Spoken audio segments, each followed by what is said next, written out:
मध्य प्रदेश में प्रथम चरण में हुए नगरीय निकाय चुनाव के मतगणना का कार्य आज संपन्न हुआ। प्रत्याशियों को कई दिन से प्रतीक्षा थी कि मतगणना का कार्य कब होगा और उनकी जो यह जानने की उत्सुकता थी कि कौन जीतेगा कौन हारेगा, इसकी भी प्रतीक्षा पूरी हो गई है। और आज मध्य प्रदेश में प्रथम चरण में हुए नगरीय निकाय चुनाव के मतगणना का कार्य संपन्न हो गया है और पूरी जनता के सामने रिजल्ट भी आ गया है। जीते हुए प्रत्याशियों को आधिकारिक घोषणा पत्र दे दिया गया है। वहीं हारे हुए प्रत्याशी अपनी अपनी कमियों को ढूंढने में लगे हुए हैं कि आखिरकार क्या कमी रह गई थी जिससे कि जनता ने उन्हें नकार दिया है। इसी सिलसिले में मध्य प्रदेश के रीवा जिले में भी 3 विकास खंडों में नगरीय निकाय चुनाव के प्रथम चरण का मतदान हुआ था, जिसमें आज उनकी भी मतगणना पूरी हो गई है और तीनों विकास खंडों के रिजल्ट आ गए हैं।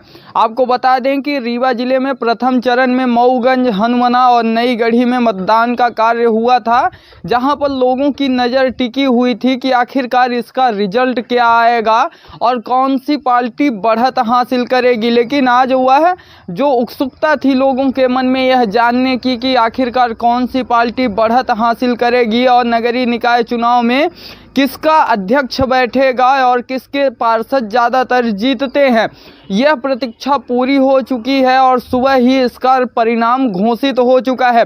आपको बता दें कि रीवा जिले के मऊगंज में 15 वार्ड हैं और 15 वार्ड में से 9 भाजपा के कब्जे में चला गया है। 9 वार्ड में भाजपा समर्थित प्रत्याशियों के द्वारा जीत हासिल की गई है। वहीं 4 वार्डों में कांग्रेस प्रत्याशियों के द्वारा जीत हासिल की गई है और 2 निर्दलीय प्रत्याशी जीते हैं।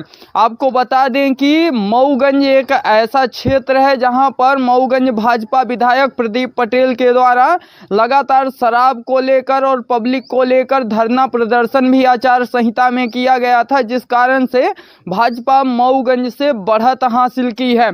अगर बात की जाए नई गढ़ी की, तो नई गढ़ी में 7 सीट भाजपा के कब्जे में गई है, वहीं 2 सीट कांग्रेस के कब्जे में गई है और 3 सीट बीएसपी के कब्जे में गई है।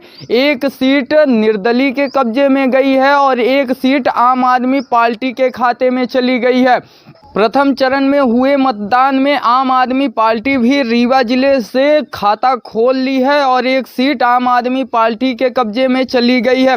अगर बात की जाए नई गढ़ी की, तो नई गढ़ी में जिस तरह से भाजपा ने जीत हासिल की और सीट पर बढ़त हासिल की, 15 में से 7 सीट लेकर भाजपा प्रत्याशी जीते हैं। इसकी कहीं ना कहीं वजह यह भी लगाई जा सकती है कि मध्य प्रदेश विधानसभा अध्यक्ष गिरीश गौतम नई गढ़ी देवतलाव विधानसभा आता है और देवतलाव विधानसभा से ही वर्तमान विधायक हैं। विधायक होने के साथ साथ मध्य प्रदेश विधानसभा अध्यक्ष का वह क्षेत्र है, वह गढ़ है, जिस कारण से वहां पर बीजेपी ने ज़्यादा बढ़त हासिल की है। अब अगर बात की जाए हनुमना की, तो हनुमना में 8 सीट कांग्रेस के खाते में चली गई है। 8 सीट पर कांग्रेस के प्रत्याशियों ने अपना कब्जा कर लिया है। 15 में से 8 सीट कांग्रेस के खाते में गई है, वहीं 2 सीट भाजपा के खाते में गई है। जिस तरह से भाजपा को यहाँ पर बहुत ही कम सीट देखने को मिली है, ये कहीं ना कहीं भाजपा के लिए चिंता का विषय बना हुआ है और आने वाले विधानसभा में इसका असर भी देखने को पड़ जा सकता है।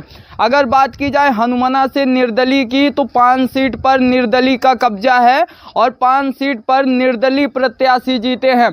आपको बता दें कि हनुमना जो क्षेत्र है, यहाँ पर मऊगंज के पूर्व विधायक सुखेंद्र सिंह बन्ना का दबदबा बरकरार बना हुआ है।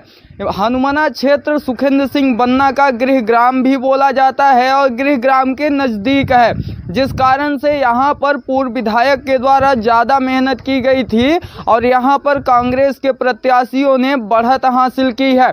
वहीं हनुमना से एक दुखद खबर भी सामने देखने को मिली है।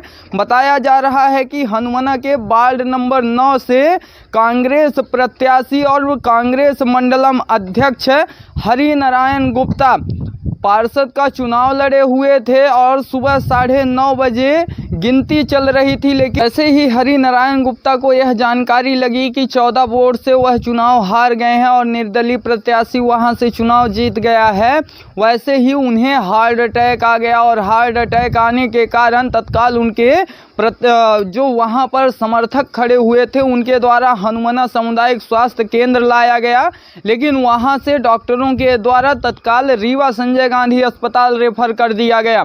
रीवा पहुंचते पहुंचते उनकी मौत हो गई। वहां पर डॉक्टरों के द्वारा मृत घोषित कर दिया। पोस्टमार्टम होने के बाद उन्हें वापस उनके नगर हनुमाना लाया गया, जहां अंतिम संस्कार के लिए आगे का कार्य किया जा रहा है। वहीं शोक संवेदना व्यक्त करने के लिए हजारों की संख्या में लोग भी पहुंचे हैं। जिस तरह से यह देखा जा रहा है कि एक वार्ड पार्षद का चुनाव हार जाने के कारण अचानक हार्ट अटैक आ गया और हार्ट अटैक आने की वजह से मौत हो गई, ये कहीं ना कहीं चिंता का विषय है, क्योंकि यह चुनाव है और चुनाव में जीत हार का होना लाजमी है। किसी की जीत भी होती है और किसी की हार भी होती है और इसे स्वीकार करना चाहिए, ना कि ऐसे चिंतित हो जाना चाहिए और चिंतित होने की वजह से कुछ ऐसा ही देखने को मिलता है। हालांकि अगर बात की जाए हरि नारायण गुप्ता की, तो हरि नारायण गुप्ता हनुमाना में रामलीला भी करवाते थे और ज़्यादातर लोगों के बीच मिलजुल कर रहते थे। कहीं ना कहीं जो प्रभाव अचानक देखने को पड़ा है और मात्र 14 वोटों के अंतर से वह चुनाव हार गए और चुनाव हारने की वजह से उनका स्वर्गवास हो गया। वहीं जिस तरह से यह तीनों विकास खंडों के परिणाम आए हैं, 3 विकास खंडों में से 2 में भाजपा के प्रत्याशी ज़्यादातर सीट लेकर आए हैं और ज़्यादातर वार्ड जीते हुए हैं, तो वहीं एक विकास खंड में कांग्रेस के प्रत्याशियों के द्वारा बढ़त बनाई गई है। नगरीय निकाय चुनाव को देखते हुए लोगों के द्वारा यह अंदाज़ा लगाया जा रहा है कि आगे चलकर 2023 का विधानसभा चुनाव कैसा रहेगा और किन्हें जीत मिलेगी किन्हें हार। हालांकि देखना अब यह दिलचस्प होगा कि आखिरकार जो निर्दलीय प्रत्याशी जीते हैं यह किसकी तरफ जाते हैं और किनका अध्यक्ष कुर्सी पर बैठता है। R9 भारत के साथ संवाददाता विजय तिवारी, रीवा।